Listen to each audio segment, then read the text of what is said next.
The American Communist Revolution of 2020, larpapalooza. I'm a big fan of North Korea, not the brutal dictator part, but the history of the DPRK. What is really fascinating is the early days of the revolution, when people start to see what the new normal was and they realized how much it was going to suck. And suck it has. Probably peak suck was in the early 90s when people were starving to death, and there are some reports of cannibalism. If you want your kids to eat, grandma's going to have to make the ultimate sacrifice. They got so desperate that they had to resort to black market capitalism with stuff smuggled from China.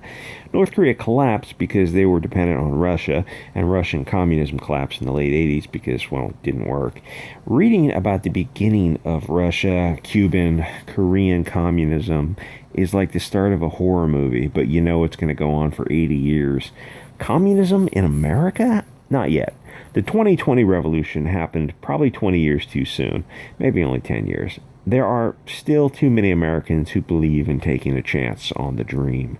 They don't consider themselves poor so much as temporarily embarrassed millionaires. The 2020 revolution will fail, but by 2030, that might be a different story. By then, America will be a European American minority. It will be a Latino majority. They are pro-socialism. They have the numbers. They'll simply vote it in. Yay, democracy. What is happening now is not how revolutions get started. This is just American LARPing. If Antifa BLM was serious, they would try to take a state or a city. They would try to do it legally. Hey, we want to take Portland and turn it into an experimental communist city. But Antifa isn't even at that point because they don't have the support. People want police reform. I do too. Very few Americans want a full communist takeover. Even if you take a far left city like Portland, the city council and mayors are already far left. Why haven't Portland already reformed its police? Why haven't the people voted to disband this police and replace the fascist police with the commie police, who I'm sure will be much better? Why aren't Oregon and Washington already socialist? Because there's not enough support for it. You know, it's funny, if a city or state gets rid of its police force, the merchants will just pool their money and hire a new police force who will be free to do whatever they want because there'll be no police to stop them. Police are like a placeholder that can't be void. There must be a quantity there. A private police force wouldn't follow the Constitution. They'd just be acting like warlords. Fine, defund the police. People will form their own militias. Everyone would walk around with machine pistols. If you don't have cops, you don't have gun laws. Cities would build checkpoints to keep out the undesirables. Guess who the undesirables are? You would have segregated neighborhoods and malls. After all, who would stop them? Hey, you violated my civil rights. So, well, I'm going to sue you. Great. Who's going to enforce the court order?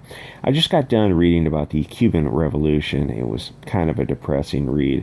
You had a functioning country with corruption, but like all countries have corruption. But it did function for most of society. You had rich and poor, but after the revolution, you killed a lot of the rich people and put the revolutionaries in their nice home. So many of the rich became poor. So in the end, you still had the haves and the have-nots, except now the whole country was poor. Shea did a honest interview. They nationalized a soda pop factory, and he joked that they had no idea how to make Coke. They didn't have the recipe. He said, you can still buy Coke, but it will be something different. Each bottle was different, and it was all bad. In the beginning of the Cuban Revolution, they went to churches and smashed crosses and icons. ISIS, Antifa, BLM, Mao, they all try to erase the past. Destroy it if you have to. Thanks, Star Wars. Anything that reminds them of better days must be destroyed. Well, those days weren't paradise for everyone. Quick, burn it all. Congratulations. Now life sucks for everyone, except those in power. But someone told me on Twitter that Cuba wasn't real communism. Okay. BLM and Antifa seem to think America is 90% Southern slave owners.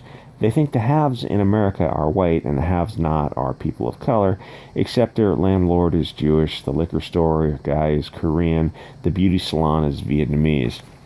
They're mad at a straw man. America isn't their mythical 1950s dream world. The cops who are killing you usually look like you. A white cop killed Floyd. Fair enough. But the black and Southeast Asian cops stood by and watched. Maybe the problem is that Floyd was an asshole. The cops are also assholes, but that can be fixed with a new model of police work. My question is, in blue states, the government is blue. Why haven't they fixed the police? Portland and Seattle suck. Why would you want to turn America into Portland? The LARPing revolutionaries want change, but they won't admit some hard facts. Different people commit different percentages of crime. They will argue this point all day and cry, systemic racism, except that you can see these same patterns all over the world. You cannot fit square pegs into round holes, but that won't stop them from trying. We need reparations. They must be given millions. Hey, go for it. If you're on Team Accelerate, then this will speed things up. It would be the equivalent of handing out paper. If you give them millions, then within 5 years the money would be back to where it started, but Cadillacs and luxury SUVs would be $100 million each. The fact that anyone seriously entertains the idea shows you that you are dealing with low IQ idiots, and I'm talking about the politicians and CNN who interviews them. Nobody asked a simple question, inflation. So how do you stop inflation? That's not exactly PhD in economics level thinking. Shit will just cost more. That's it. That's the whole argument. Or specifically, the items that they specifically want will cost more, i.e. luxury goods. The worst thing you can do for dumb people is to give them cash. Anything is better than cash. Give them school, medical, food, shelter. No, it's not free. It's taxpayer funded, but you know what I mean. Anything that they can't turn into guns, drugs, and alcohol, or else they'll just blow the money, hurt themselves, and hurt others. The best thing to stabilize people is a family. If you give people millions, they don't need to get married to support a family, which is what welfare does now. Women don't get married. They don't need a husband to support their kids. They marry the taxpayer. Single moms, in general, raise kids that commit more violent crime. Giving welfare to black women has destroyed the black family. Marriage is tough. The best thing to keep people together is the need for a spouse to raise a family. Families raise future families. There will be times when you hate your spouse, but when you get married, your parent will take you aside and say, yeah, you're going to hate your spouse at one time, but that hate will pass. It almost always does. You stay together because your parents are together. When you stress out, you've got 4 sets of parents to offer advice. You might even have grandparents still alive. When you have generations of single moms, you lose 3 parents and 7 grandparents. That's a lot of advice and free babysitting and financial help. No single mom is equal to those missing relatives, and all the cousins too, no matter how strong they are. Single moms are a recipe for failure. Antifa can't even get along with BLM. Antifa is supporting BLM. BLM doesn't give a shit about Antifa. American communism will fail because its only chance of success is if a white male leads it, because white males have the best ideas. But according to the liberal hierarchy, a black female tranny has to be in charge. Nobody is going to follow a freak show. Someone got triggered in one of my comments when I said that white male authors, science fiction authors, are the best authors. And they quoted it back to me and said, really? As if they expected me to deny it. And I said, yeah, of course. I mean, how do you disagree with that? Can you come up with some examples of where I'm wrong? America has been losing its mind over Floyd, a guy we all thought was murdered by the cops. It turns out that that video we saw wasn't exactly what happened. Not that it matters. America is in full riot mode and retard mode. It makes us realize how thin the veneer of civilization really is. I guess diversity isn't our strength after all.